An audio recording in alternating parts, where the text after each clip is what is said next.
देवादी जगद्गुरु पंचाचार्यांच्या पवित्र पावन चरणकमलावरती अनंत वंदन करून बारसई नगरीचे आराध्य दैवत श्री भगवंताच्या चरणी अनंत अनंत वंदन करून आजच्या या विराट हिंदू संमेलनाच्या निमित्ताने आयोजित कार्यक्रमामध्ये सहभागी होऊन योग्य मार्गदर्शन करत असलेले हरिभक्त परायण श्री अशोक शिवाजीराव पाटील महाराजजी आणि या देवस्थानचे अध्यक्ष श्री दिलीप दादा चंद्रकांत गुरुजी आणि या कार्यक्रमामध्ये सहभाग घेऊन कार्यरत असलेले श्री आनंद नंदकिशोर सोमानीजी आणि ज्यांनी खूप सुंदर पद्धतीने मी म्हटलं की डॉक्टर कशाचेच नेमके, तर मला असं वाटलं की हे हिंदूच्या सर्व अध्ययनाचे डॉक्टर आहेत की काय असं वाटलं. असे सुंदर वक्तव्य केलेले श्री डॉक्टर सचिन वसंतराव लादेकरजी आणि उपस्थित तिथं असलेले समस्त वारकरी संप्रदायाचे समस्त संतगण आणि पंढरपूर येऊन इथं सूत्रसंचालन करत असले आमच्या ताई नीता देवताई आणि या ठिकाणी उपस्थित असलेले हरिभक्त परायण डोंबे महाराज आणि आपल्या महाराष्ट्रामध्ये बार्शीचं नाव गाजवत असलेले शिवलाताई पाटील यांचे मातोश्री आणि समस्त सद्भक्तगण आणि माता हो. वेळ झाले हरिपाठाचे, टाळ वाजू लागलेले आहे, सगळ्यांचे मन वेगळे वळालेले आहे. असं काही हरकत नाही, आपण हरिपाठही करूया आणि हरिपाठामधूनच हिंदू धर्माचं या ठिकाणी जनजागृती ही करूया.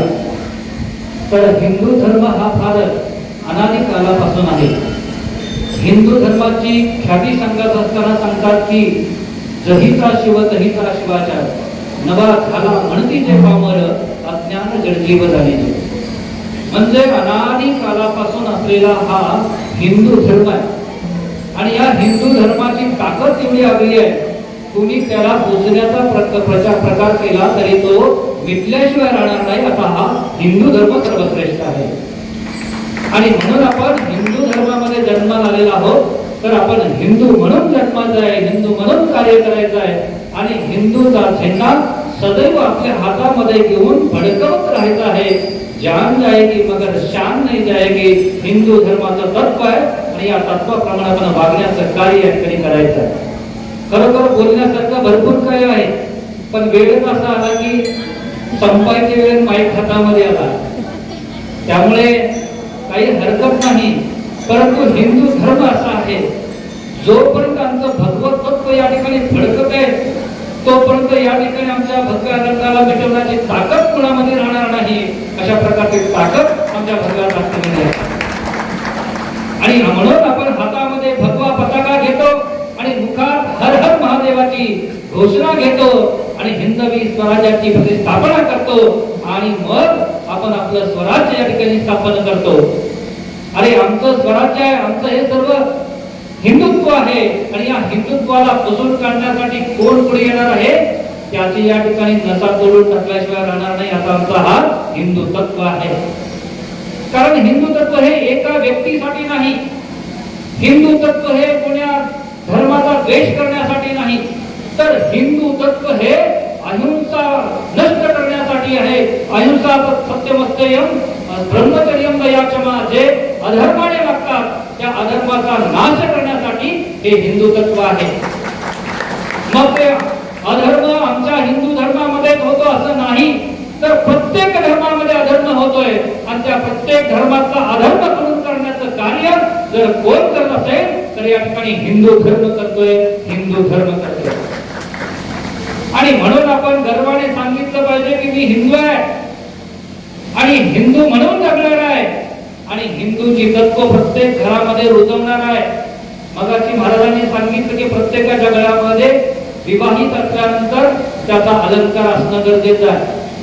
आणि आम्ही हिंदू म्हणून ज्यावेळेला जन्माला येतो त्यावेळेस आमच्या गळ्यामध्ये तुळशीची माळ असणं गरजेचं आहे, कपाळाला चंदनाचा टिळा असणं गरजेचं आहे आणि मुखात हरिनाम असणं गरजेचं आहे.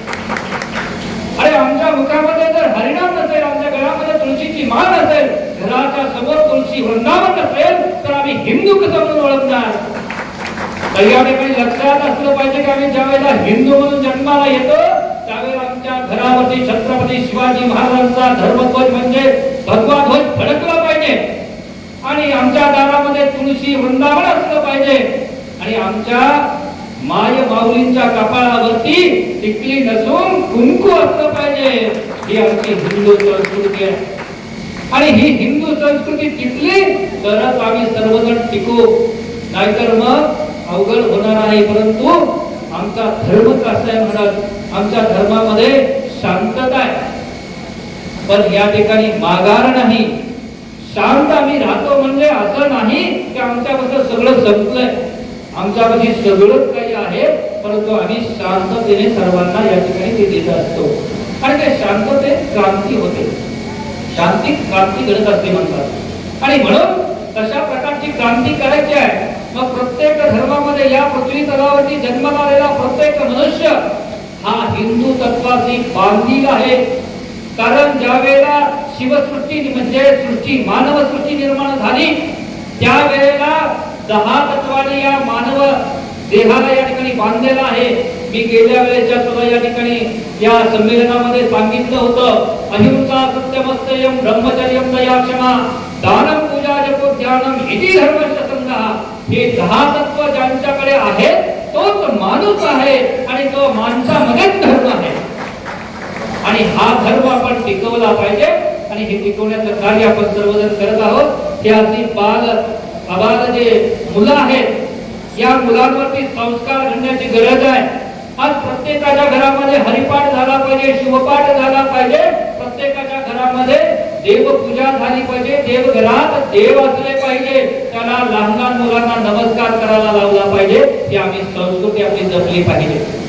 नाहीतर आमच्या घरामध्ये देवारा असतो परंतु आमच्या लहान मुलांना घरात देवारा कोणत्या दिशेला आहे हे माहीत नसतं आणि हे माहीत करून देण्याचं काम संघाचं किंवा महाराजांचं किंवा कुठल्या बुवाचं नसतं, तर घरातल्या आई वडिलांचं असतं, ते त्यांनी पार करायचं असतं. आणि म्हणून आपण लक्षात घेतलं पाहिजे की या वारकरी मुलांकडे पाहिलं तर असं वाटतं की खरोखर प्रत्येक घरामध्ये असा एक वारकरी जन्माला आला पाहिजे आणि हिंदू धर्माचा प्रचार करत फिरला पाहिजे. कारण आम्ही पाहतोय या ठिकाणी प्रत्येक मुलांच्याकडे गेलं, मुलींच्याकडे पाहिलं तर आज धर्माचा या ठिकाणी स्वाभिमान त्यांच्याकडे राहिला नाही आणि म्हणून या ठिकाणी प्रत्येकाने लक्षात घेतलं पाहिजे मुला मुलींना या ठिकाणी सुसंस्कारित केलं पाहिजे आणि ते सुसंस्कारित करण्याचं कार्य प्रत्येक जण करू लागलेलं आहे. आज बार्शीमध्ये श्रीलताई पाटील सुद्धा मुलींची शिक्षण संस्था करून त्या मुलींवर संस्कार घडवत आहेत. तसं या ठिकाणी हे सुद्धा वारकरी संप्रदायाची मुलं आलेले आहेत, कुठले आलेले आहेत, कोणत्या संस्थेचे आहेत मला माहित नाही, परंतु त्या संस्था चालकाला सुद्धा माझा या ठिकाणी खूप मोठा आशीर्वाद असणार आहे की त्यांनी सुद्धा अशा प्रकारची मुलं घडवावी. आमच्या सुद्धा पाठशालेमध्ये वेद अध्ययन करणारी मुलं आहेत. म्हणजे असे प्रत्येक मठ मंदिरामध्ये किंवा कोणत्या संस्थेच्या माध्यमातून या ठिकाणी अशा प्रकारची मुलं घडवली पाहिजे आणि देवत माध्यमातून सुद्धा अशा प्रकारची संस्काराची शाळा सुरू झाली पाहिजे आणि आज भगवंत मंदिरामध्ये सुद्धा अशी हजारो मुलं रोज हरिपाठ केली पाहिजे. आणि आज तरुणांवर जर संस्कार राहिले नाही तर येणाऱ्या पुढच्या पिढीमध्ये आम्ही हिंदू म्हणून कुणाला दाखवणार, हिंदू म्हणजे काय कुणाला सांगणार, हिंदूची तत्व कोणती आहेत, हिंदूची धर्मग्रंथ कोणते आहेत, त्या धर्मग्रंथामध्ये काय लिहिलेलं आहे हे आम्हाला माहीत नसेल तर आमचा अवघड होणार आहे. म्हणून प्रत्येक घरामध्ये भगवद्गीता असली पाहिजे, परमरहस्य असला पाहिजे, ज्ञानेश्वरी असली पाहिजे, नुसती असून चालणार नाही, त्याचं अध्ययन करणं आपल्या मुलाला लावलं पाहिजे. ही आमची संस्कृती आहे, ही टिकवली पाहिजे आणि हे टिकवण्यासाठी आपण सर्वजण खऱ्या अर्थाने एकत्र झालं पाहिजे, एकरूप झालं पाहिजे, एका मंडपात आलं पाहिजे, एका भगव्याच्या झेंड्याला धरलं पाहिजे आणि तिथं आलं पाहिजे. खरोखर बोलण्यासारखं भरपूर आहे, परंतु आता आमचं त्या ठिकाणी पुढे वारकरी संप्रदायाचं म्हणजे राऊत ताळ भजनी मंडळ बार्शी यांच्या आयोजित अखंड श्रवण सप्ताह चालू आहे आणि त्या सप्ताहाच्या माध्यमातून विविध या ठिकाणी कार्यक्रम आयोजित असतात आणि त्यामुळे हा कार्यक्रम आपण आगळता घेऊ. पुन्हा कुठं हिंदू संमेलन मोठा असेल त्या ठिकाणी आपण भव्य आणि दिव्य या ठिकाणी आशीर्वादाचं नियोजन करू, हिंदू जागृत करू आणि सगळ्यांना जागर करू. निधू नका जागा जागा आपल्या स्वधर्माने वागा असा नारा या ठिकाणी आपण लावूया. आणि एवढं सांगून मी माझी झालेली ही वाकुष्ठ सेवा सद्गुरु गुरूंच्या चरणी आणि भगवंता चरणी अर्पण करून वाणीला विराम देतो. ओम शांती.